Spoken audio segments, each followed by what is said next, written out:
Okay, so your mountain property, Uh-huh. are you gonna have like a little cabin on there? Are you gonna make it like a bug out location? Because that would be cool. What are you thinking? So the property we bought, it had an old trailer on it, like an old mobile home. Hmm. Um, but the trailer was trash. So the previous owner, before closing, they got rid of the trailer and everything. So I have a concrete pad that I pulled my travel trailer on there, and that's what I'm using. Okay. I do. There is electricity run there. There is a well there. There is a septic tank. So I have all Oh that. wow, that's nice. Yeah, I have to. They cut the electricity years ago because the Mm. property hasn't been lived on in probably 10, 15 years. Um, so the power line was cut, but I have the poles there. I just need the power company to come in and run juice to my pole, um, and then I can get the pump, the well pump working, and have the hook up for the septic tank for the trailer and everything. But eventually, yes, we're gonna build a small, um, just a small place cabin there. But I'm gonna be building forts all over it out of the there's a lot of treetops from them logging, so I'm gonna take a lot of those and build little forts and hunting shacks and stuff like that throughout the property. Because Like natural looking blinds, yes, yep, yeah, dude. just Nice. something to get out of the weather if you're up there hunting, or I mean, shoot, if you wanted to go camp out on the backside of the mountain, you know, you got a spot to do it. You get out of the weather, um, because the winters there are brutal. Um, it's not too far from the Great Lakes, so you get a little bit of the lake effect snow, Okay. um, but the wind and it gets cold. Even I was just up there 2 weeks ago, and it was 80, 85 degrees during the day, and down at night I had to turn the heater on in the camper because it was chilly.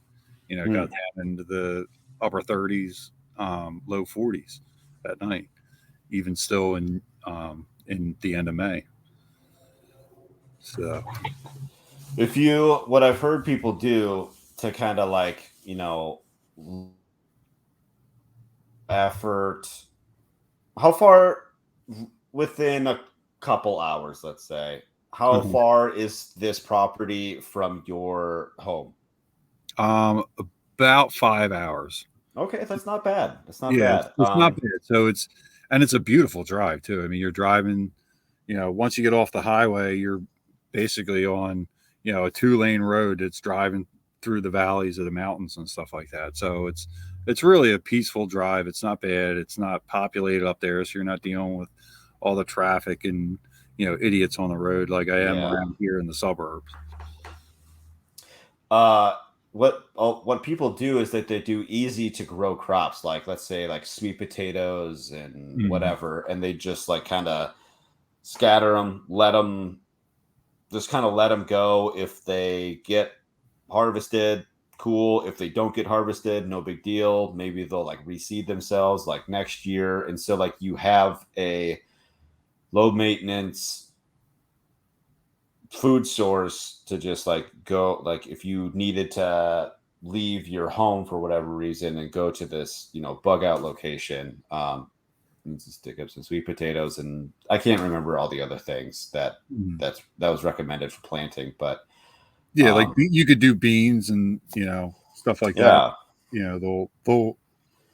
They'll repopulate if they don't get harvested. The seeds will drop down to the ground, and you'll probably get sprouts from anything that drops that you don't harvest. Yeah, that's true. Yeah, yeah. So But I don't yeah, know. Those, I was going to put. I was definitely going to put because there's a couple reasons we bought the property. One was for the reason you were just talking about, like with all the craziness of COVID and oh my God, the world's ending, and what are we going to do? That's kind of like a hedge bet against that. Where mhm. you get out of Dodge and just go up into the middle of nowhere. Um, and but also for the recreation, deer hunting, four wheeling, hiking, kayaking, that sort of thing.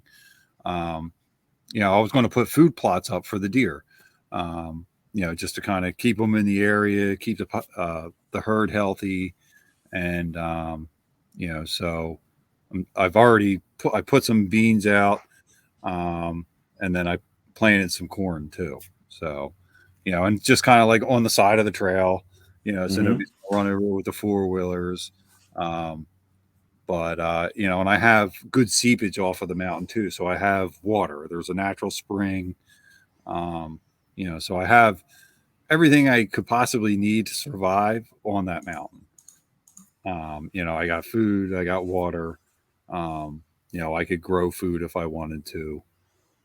It's mostly mountain that the property is, but there is flat areas and plateaus and stuff like that where I could, certainly clear an area and you know produce some crops. So I think if you just let it go wild and like not do rows, just like whatever, who cares? yeah, because and that's kind of what's cool about the property too. Like they did selective logging, so it's not like there's some open areas, but it's not completely open. So you could really just kind of scatter stuff all around and just let it grow. Um, and if, like you said, if you harvest it, great. If you don't, it'll probably reseed, and you got crops for however long until you dig them out.